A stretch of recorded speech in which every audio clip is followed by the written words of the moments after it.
Baca lagi. Kawan-kawan baca dimanapun Anda berada. Siapkan posisi nyaman, fokuskan pendengaran, mari baca teks dan suara.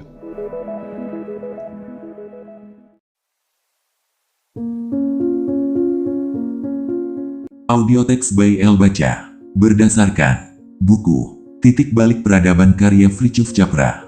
Sekarang kita memasuki bagian 5, titik paling menarik dalam perjalanan ini, saat ilmu pengetahuan sendiri mulai mengguncang fondasi keyakinan lamanya. Disinilah muncul benih dari kesadaran baru, lahir bukan dari mistisisme, melainkan dari jantung sains itu sendiri, fisika kuantum.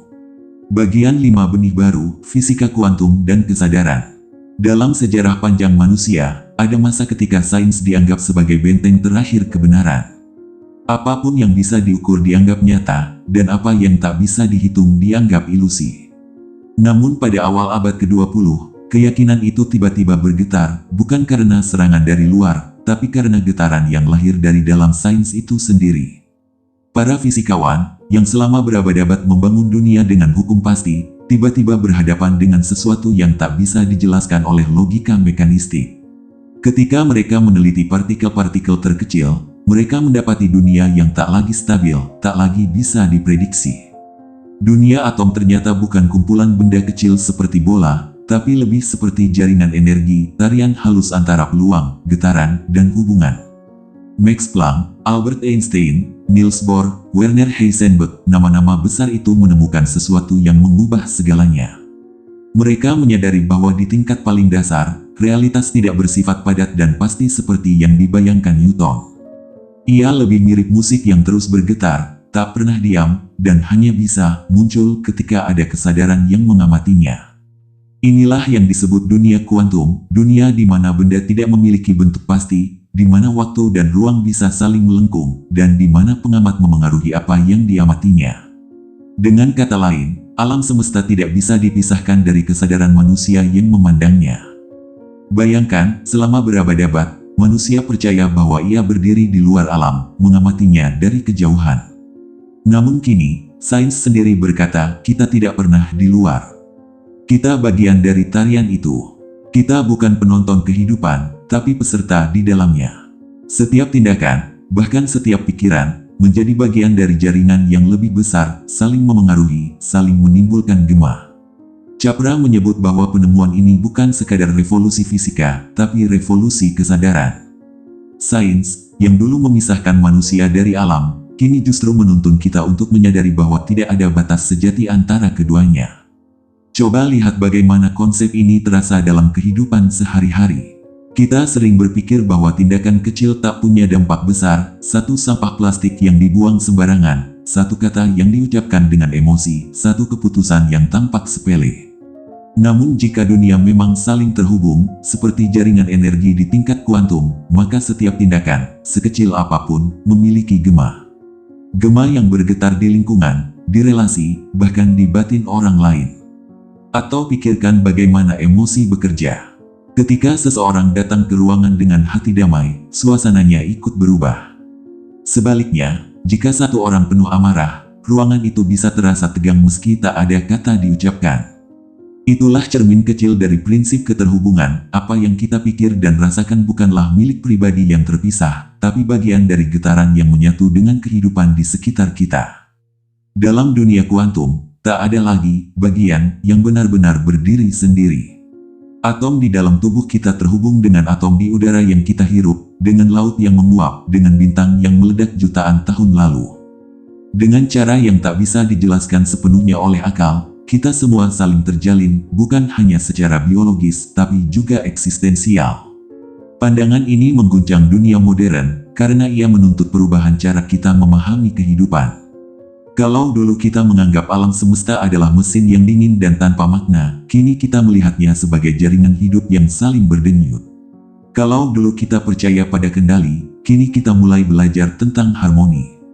Dan kalau dulu sains berjalan terpisah dari spiritualitas, kini keduanya mulai bertemu di titik paling dalam kesadaran. Para ilmuwan kuantum menyadari bahwa realitas tidak bisa dijelaskan sepenuhnya tanpa kehadiran pengamat. Dalam bahasa spiritual, ini bukan hal baru. Para mistikus timur telah lama mengatakan bahwa kehidupan adalah kesatuan yang tak terpisah. Bahwa subjek dan objek hanyalah dua sisi dari satu kesadaran yang sama. Kini, sains modern, dengan caranya sendiri, mulai mengiyakan intuisi kuno itu. Capra melihat ini sebagai pertanda bahwa kita sedang memasuki paradigma baru. Paradigma yang melihat dunia bukan sebagai mesin, melainkan sebagai organisme hidup. Bahwa kehidupan bukan sekadar kumpulan bagian, melainkan jaringan hubungan yang kompleks. Dan bahwa manusia tidak berdiri di atas alam, melainkan di dalamnya sebagai bagian dari keseluruhan yang saling memelihara. Lihat bagaimana benih pandangan ini mulai tumbuh di berbagai bidang. Dalam pengobatan, orang mulai berbicara tentang holistik, melihat tubuh, pikiran, dan jiwa sebagai satu kesatuan. Dalam ekonomi, muncul gagasan sustainable living, bahwa kesejahteraan manusia tak bisa dipisahkan dari keseimbangan alam. Dalam pendidikan, mulai muncul pendekatan yang menumbuhkan empati dan kesadaran, bukan sekadar kepintaran logis. Dan dalam kehidupan sehari-hari, banyak orang mulai mencari kembali koneksi yang pernah hilang, dengan alam, dengan sesama, dengan diri sendiri. Mungkin inilah makna sejati dari revolusi kuantum, bukan sekadar penemuan ilmiah, tapi undangan untuk melihat kembali siapa kita. Bahwa di balik struktur dunia yang rumit, ada sesuatu yang lembut dan menyatu. Bahwa kehidupan bukan tentang menguasai, tapi tentang ikut menari bersama alurnya. Dan seperti setiap benih, kesadaran baru ini tumbuh pelan. Tidak dengan gemuruh, tapi dengan bisikan. Tidak di laboratorium besar atau rapat ilmiah, tapi di hati manusia yang mulai belajar mendengar kembali detak alam di dalam dirinya. Kita sekarang sampai pada bagian 6, bagian yang sangat lembut namun penuh daya, saat kesadaran baru itu mulai berakar, bukan hanya di ruang sains, tapi di cara manusia memandang kehidupan itu sendiri. Inilah saat ketika alam berhenti menjadi benda di luar sana, dan mulai dirasakan kembali sebagai bagian dari diri kita. Bagian 6 pandangan ekologis dunia. Ada masa ketika manusia memandang alam seperti peta yang bisa dibuka dan dipotong-potong sesuka hati.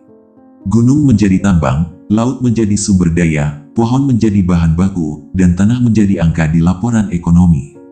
Selama berabad-abad, cara pandang itu tampak berhasil.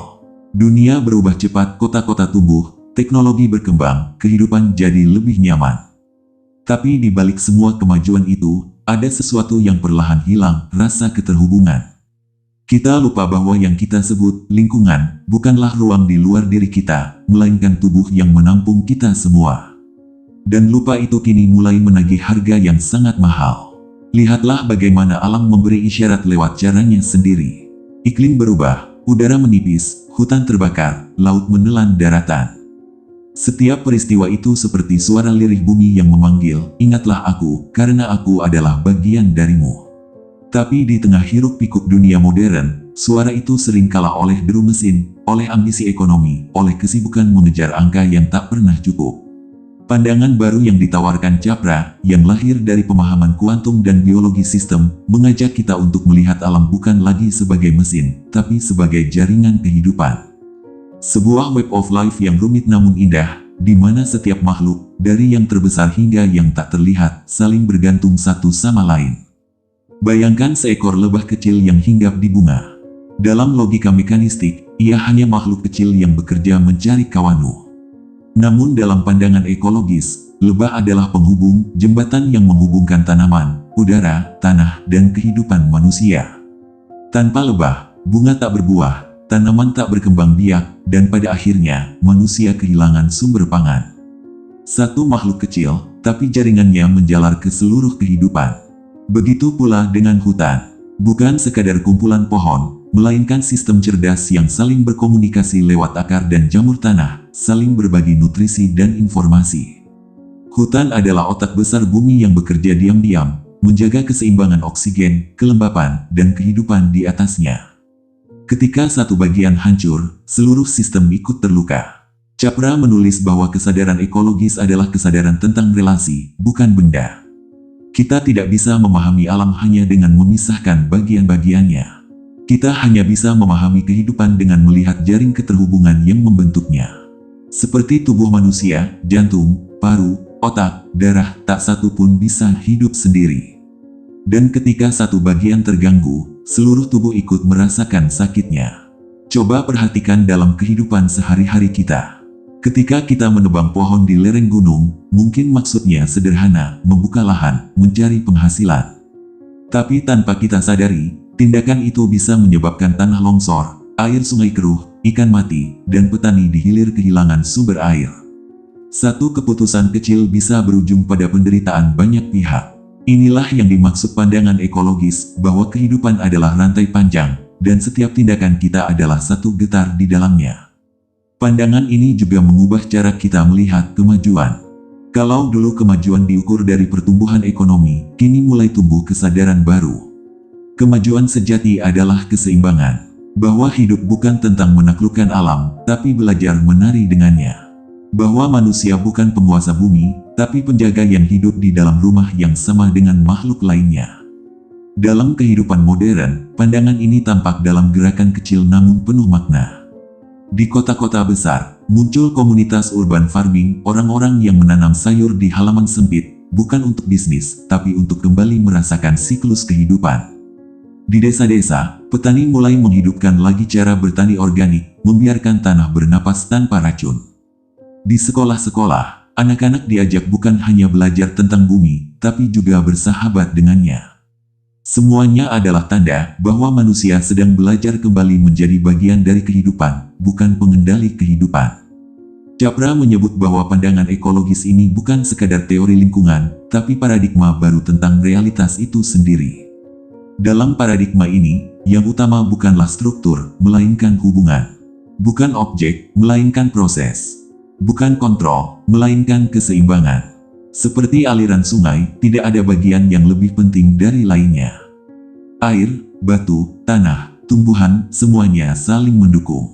Kalau aliran itu terhambat, air akan mencari jalannya sendiri, karena kehidupan selalu berusaha menyeimbangkan diri. Begitu pula manusia, ketika kita hidup berlawanan dengan irama alam, kita akan menemukan kekosongan, kegelisahan, dan kerusakan karena kita sedang menentang irama kehidupan itu sendiri. Dalam pandangan ekologis, kesadaran manusia harus berubah dari "aku ada karena aku berpikir" menjadi "aku ada karena aku terhubung". Kesadaran baru ini menuntut kerendahan hati untuk menyadari bahwa kita bukan pusat semesta, melainkan simpul kecil dalam jaringan kehidupan yang luas.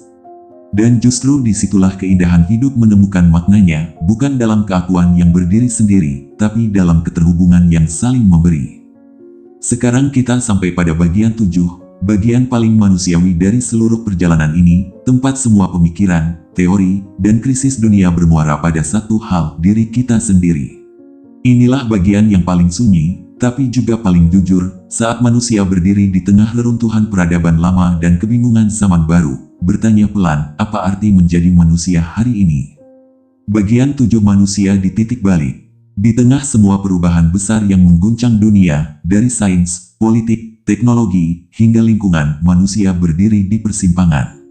Kita memegang hasil ciptaan yang luar biasa, mesin, data, pengetahuan, dan kekuatan untuk mengubah dunia. Namun, anehnya, semakin besar kekuatan itu, semakin dalam pula rasa kosong yang kita rasakan di dalam diri. Kita bisa menjelajah ruang angkasa, tapi sulit menyapa tetangga. Kita bisa menciptakan kecerdasan buatan, tapi kehilangan percakapan dari hati ke hati. Kita bisa membuat jaringan global, tapi di tengah ribuan koneksi, banyak hati yang justru merasa sendiri. Capra menyebut titik ini sebagai krisis identitas manusia, sebuah keadaan ketika seluruh alat pengetahuan yang kita bangun justru menjauhkan kita dari makna hidup itu sendiri. Kita begitu sibuk mengetahui dunia, sampai lupa untuk mengalami dunia. Sibuk menjelaskan kehidupan, tapi jarang benar-benar merasakan kehidupan. Dalam pandangan lama, manusia adalah penguasa, makhluk rasional yang mampu menaklukkan alam, menundukkan hukum-hukum fisika, dan memanfaatkan semua yang ada untuk kemajuan. Tapi kini, setelah semua kekuasaan itu tercapai, kita mulai sadar, apa yang kita menangkan, ternyata bukan kemenangan sejati. Karena di balik keberhasilan itu, ada kehilangan besar yang tak bisa diukur, kehilangan arah, kehilangan makna, kehilangan rasa terhubung dengan sesuatu yang lebih besar dari diri sendiri. Coba kita lihat dalam kehidupan sehari-hari. Orang bangun pagi, buru-buru ke kantor, terjebak di jalanan, bekerja sepanjang hari di bawah tekanan angka dan target. Di malam hari, tubuh lelah, tapi pikiran masih sibuk menggulir layar ponsel, menatap hidup orang lain sambil bertanya diam-diam, apa aku bahagia? Dunia modern menjanjikan kenyamanan, tapi di dalamnya kita kehilangan keheningan. Begitulah, kawan. Kita hidup di zaman yang serba terang secara teknologi, tapi gelap secara batin. Kita punya lebih banyak alat, tapi lebih sedikit waktu. Kita punya lebih banyak informasi, tapi lebih sedikit kebijaksanaan. Capra mengatakan bahwa titik balik peradaban bukan hanya tentang perubahan sistem atau struktur, tapi pergeseran kesadaran. Bahwa sebelum dunia luar bisa berubah, dunia dalam harus menemukan keseimbangannya kembali. Dan pergeseran itu dimulai dari satu hal sederhana, kesadaran akan keterhubungan. Manusia harus belajar kembali melihat dirinya sebagai bagian dari jaringan kehidupan, bukan penguasa di atasnya. Harus belajar untuk tidak hanya berpikir logis, tapi juga merasakan secara mendalam. Karena kalau pikiran membuat kita memahami dunia, hati membuat kita menyatu dengannya. Lihatlah bagaimana kehidupan sederhana sering mengajarkan kebijaksanaan ini tanpa perlu teori. Seorang ibu yang menanam sayur di halaman rumah tahu bahwa setiap benih butuh waktu, air, dan kasih sayang. Seorang nelayan yang membaca arah angin tahu bahwa laut bukan sekadar tempat mencari ikan, tapi sahabat yang harus dihormati. Seorang anak kecil yang bermain di bawah hujan tahu bahwa kebahagiaan tidak perlu rumit. Dari mereka, kita belajar bahwa menjadi manusia bukan tentang menguasai, tapi tentang mengerti tempat kita di dalam kehidupan. Bahwa kekuatan sejati bukan pada kemampuan menciptakan, tapi pada kemampuan menjaga keseimbangan antara memberi dan menerima. Capra menulis, manusia harus berubah dari makhluk yang berfokus pada dominasi menjadi makhluk yang berfokus pada partisipasi. Dan kalimat itu, kalau kita renungkan, bukan sekadar seruan ekologis, tapi juga seruan spiritual. Karena pada akhirnya, setiap krisis di luar diri kita adalah cermin dari krisis di dalam diri. Ketika kita lupa berhubungan dengan bumi, kita juga lupa berhubungan dengan hati kita sendiri. Kita bisa lihat cerminnya dalam relasi manusia zaman sekarang. Hubungan sering menjadi transaksional, saling menuntut, saling membandingkan, saling mengukur nilai dengan standar yang dangkal. Kita takut kehilangan, tapi juga takut dekat. Padahal dalam keterhubungan sejati, tidak ada yang harus dimiliki atau dikendalikan. Yang ada hanya dua jiwa yang hadir penuh, saling mengenal tanpa syarat, seperti dua aliran air yang bertemu dan menyatu. Titik balik manusia bukanlah revolusi besar yang datang dari luar, tapi perubahan kecil di dalam kesadaran. Ketika seseorang mulai menatap langit malam dan berkata pelan, aku bagian dari ini semua. Ketika seseorang menanam pohon bukan untuk dijual, tapi untuk masa depan yang tak akan ia lihat. Ketika seseorang memilih diam, bukan karena kalah, tapi karena mengerti bahwa kedamaian kadang lebih kuat daripada kemenangan. Itulah tanda bahwa kesadaran baru sedang tumbuh. Bahwa manusia sedang pulang, bukan ke masa lalu, tapi ke keseimbangan yang dulu hilang. Keseimbangan antara sains dan jiwa, antara teknologi dan kebijaksanaan, antara mengetahui dan mengasihi. Dan mungkin, kawan, disitulah makna terdalam dari titik balik peradaban. Bukan sekadar pergantian sistem, tapi kembalinya manusia pada rumah batinnya sendiri. Pada kesadaran bahwa kita tidak hidup di atas dunia, tapi bersama dunia. Bahwa setiap hembusan napas yang kita ambil adalah bagian dari napas panjang kehidupan itu sendiri. Sekarang kita tiba di penghujung perjalanan panjang ini, penutup yang bukan sekadar akhir cerita, melainkan ruang hening di mana semua gagasan, refleksi, dan perasaan yang kita lalui tadi berdiam sebentar, sebelum berubah menjadi kesadaran baru. Bagian 8 penutup menuju kesadaran baru. Ada saat dalam sejarah manusia di mana perubahan tidak datang dengan gemuruh, tapi dengan keheningan yang nyaris tak terdengar. Seperti embun yang jatuh di dini hari, lembut, tapi perlahan mengubah wajah bumi. Kita hidup di masa seperti itu, kawan. Masa di mana dunia tampak gaduh, tapi di balik kegaduhan itu ada sesuatu yang sedang bertransformasi. Sebuah kesadaran baru yang tumbuh pelan, dari hati ke hati, dari jiwa ke jiwa, dari bumi ke manusia yang mulai belajar mendengar kembali. Selama berabad-abad, kita diajarkan bahwa kekuatan berarti menguasai, bahwa kemajuan berarti menaklukkan, bahwa kebahagiaan berarti memiliki lebih banyak. Namun kini, di tengah kehancuran alam dan kehampaan batin, kita mulai sadar kekuatan sejati justru lahir dari kerendahan hati untuk mendengarkan. Bahwa kemajuan bukan berarti berlari lebih cepat, tapi berjalan dengan arah yang benar. Dan kebahagiaan tidak ditemukan di puncak pencapaian, tapi di dalam keseimbangan antara diri dan semesta. Chopra menyebut masa ini sebagai titik balik peradaban, tapi sesungguhnya ini juga adalah titik balik kesadaran manusia. Dunia baru tidak akan lahir dari teknologi canggih atau revolusi ekonomi. Dunia baru lahir ketika manusia kembali mengingat siapa dirinya. Ketika kita berhenti memisahkan dan mulai menyatukan. Ketika kita melihat kehidupan bukan sebagai sesuatu untuk dikendalikan, tapi untuk dihayati sepenuhnya. Lihatlah bumi, kawan. Ia tidak menolak manusia, hanya menunggu manusia kembali waras. Ia menunggu kita belajar kembali cara berbicara dengannya, lewat angin yang berbisik di pohon, lewat hujan yang menetes di jendela, lewat aroma tanah yang lembab setelah badai. Ia menunggu kita berhenti memperlakukan dunia seperti benda, dan mulai memandangnya sebagai teman seperjalanan. Karena sesungguhnya, kita tidak pernah benar-benar terpisah darinya. Darah kita adalah sungai yang mengalir, napas kita adalah udara yang sama yang dihirup pepohonan, dan detak jantung kita berdetak seirama dengan detak bumi itu sendiri. Kesadaran baru ini bukan tentang agama atau ideologi, tapi tentang cara hidup. Tentang bagaimana kita bekerja, mencintai, mengonsumsi, membangun, bahkan berdoa, semuanya lahir dari satu pemahaman sederhana. Bahwa segala sesuatu saling terhubung. Jika kita mencemari sungai, kita mencemari darah kita sendiri. Jika kita menghancurkan hutan, kita menghancurkan paru-paru anak-anak kita. Dan jika kita kehilangan empati, dunia di sekitar kita menjadi pantulan dari kekosongan di dalam diri. Tapi di sisi lain, ketika kita menanam satu pohon, memberi makan satu orang lapar, atau bahkan sekadar menatap langit dan bersyukur, getaran kecil itu menyebar, menembus batas ruang dan waktu, menjadi bagian dari tarian besar kehidupan. Dan tarian itu, kawan, adalah bahasa tertua alam semesta. Mungkin inilah yang ingin disampaikan Chopra.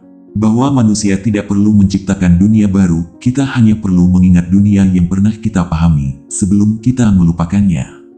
Dunia di mana setiap makhluk punya tempat, setiap nafas punya arti, dan setiap keheningan punya suara.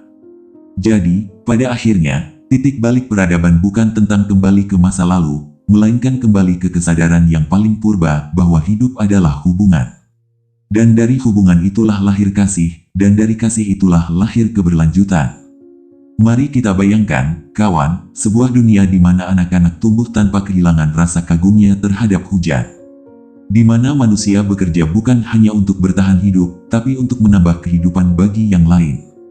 Di mana ilmu pengetahuan berjalan beriringan dengan kebijaksanaan, dan di mana teknologi tidak menggantikan manusia, tapi membantu manusia menjadi lebih manusiawi. Itulah dunia yang menunggu di seberang kesadaran ini. Dan ia tidak jauh, tidak sulit dijangkau. Ia mulai tumbuh di setiap hati yang berani berubah, di setiap langkah kecil yang dilakukan dengan kesadaran, dan di setiap jiwa yang berani berkata, "Aku tidak ingin lagi hidup melawan kehidupan. Aku ingin hidup bersamanya." Ketika kalimat itu lahir, peradaban baru pun dimulai. Bukan di ruang konferensi atau buku sejarah, tapi di dalam hati manusia yang kembali berdenyut seirama dengan bumi. Dan mungkin, kawan, di saat kita semua bisa mendengar kembali bisikan halus itu, bisikan yang berkata, "Aku adalah bagian darimu, dan kau adalah bagian dariku," maka pada hari itulah, dunia benar-benar akan pulih.